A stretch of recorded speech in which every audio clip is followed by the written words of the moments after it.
दोस्तों, महाभारत द्वापर युग के अंत समय का वह विनाशकारी महायुद्ध है जो दो पारंपरिक शत्रुओं धर्म और अधर्म के बीच लड़ा गया था।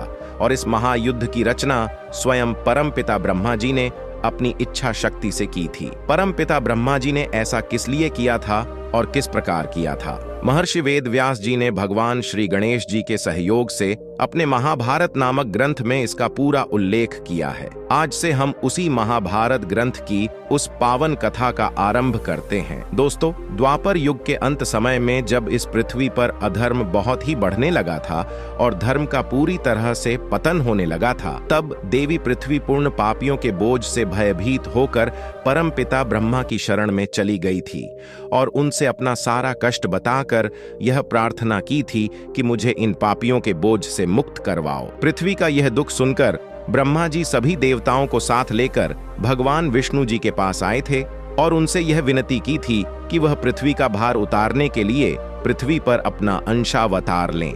दोस्तों, जब भगवान विष्णु ने परमपिता ब्रह्मा की वह विनती स्वीकार कर ली थी, तब ब्रह्मा जी ने सभी देवताओं, गंधर्वों और अप्सराओं से भी यह कहा था कि तुम सभी भी पृथ्वी का भार उतारने के लिए अपने अंशों से पृथ्वी पर अपना अवतार लो अथवा अपने पुत्रों को उत्पन्न करो। परमपिता ब्रह्मा जी के इस आदेश से कुछ देवताओं ने पृथ्वी पर अपना अंशावतार लिया था तथा कुछ देवताओं ने अपने पुत्रों को उत्पन्न किया था। जैसे कि देव नामक वसु ने पितामह भीष्म के रूप में जन्म लिया था। बृहस्पति देव के अंश से द्रोणाचार्य उत्पन्न हुए थे। द्वापर युग के अंश से शकुनी का जन्म हुआ था। कल युग के अंश से दुर्योधन का जन्म हुआ था।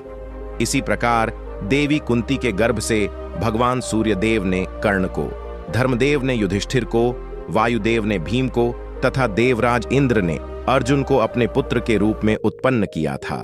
दोस्तों, कुंती ने देवी सिद्धि के अंश से राजा शूरसेन के घर में पुत्री के रूप में जन्म लिया था।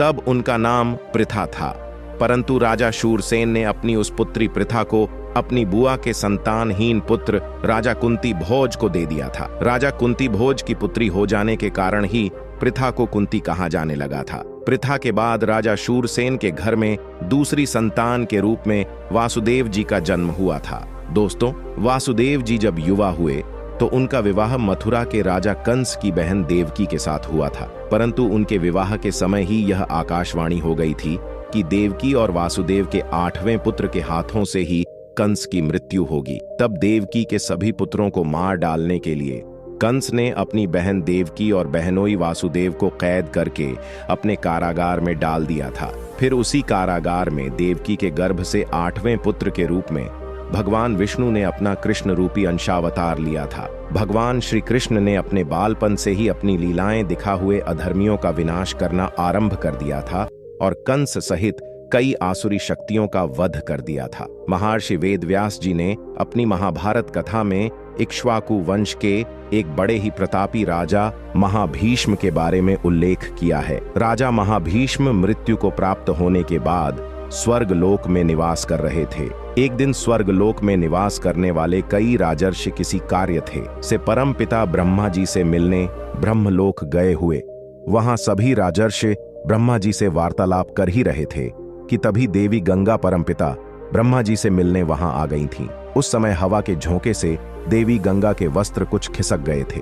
यह देख सभी राजा ऋषियों ने अपनी आंखें नीची कर ली थीं, परंतु राजर्षि महाभीष्म एकटक देवी गंगा को ही देखते रहे। राजर्षि महाभीष्म के इस अभद्र आचरण के कारण उनके सारे पुण्य नष्ट हो गए थे। तब ब्रह्मा जी ने महाभीष्म से कहा था कि तुम्हारे पुण्यों के नष्ट हो जाने के कारण तुम्हें फिर से पृथ्वी पर जन्म लेना पड़ेगा। यह सुनकर महाभीष्म को बड़ा दुख हुआ था, इसलिए उन्होंने परमपिता ब्रह्मा जी से प्रार्थना की थी कि उन्हें कुरुवंशी राजा प्रतीप के यहाँ ही पुत्र रूप में जन्म मिले, क्योंकि उस समय हस्तिनापुर के राजा प्रतीप ही इस पृथ्वी के सबसे प्रतापी राजा थे। दोस्तों, इसी कारण परमपिता ब्रह्मा जी ने महाभारत के उस महायुद्ध का केंद्र हस्तिनापुर को बनाया था और इन्हीं राजर्षि महाभीष्म को महाभारत युद्ध की नींव की पहली ईंट बनाया था।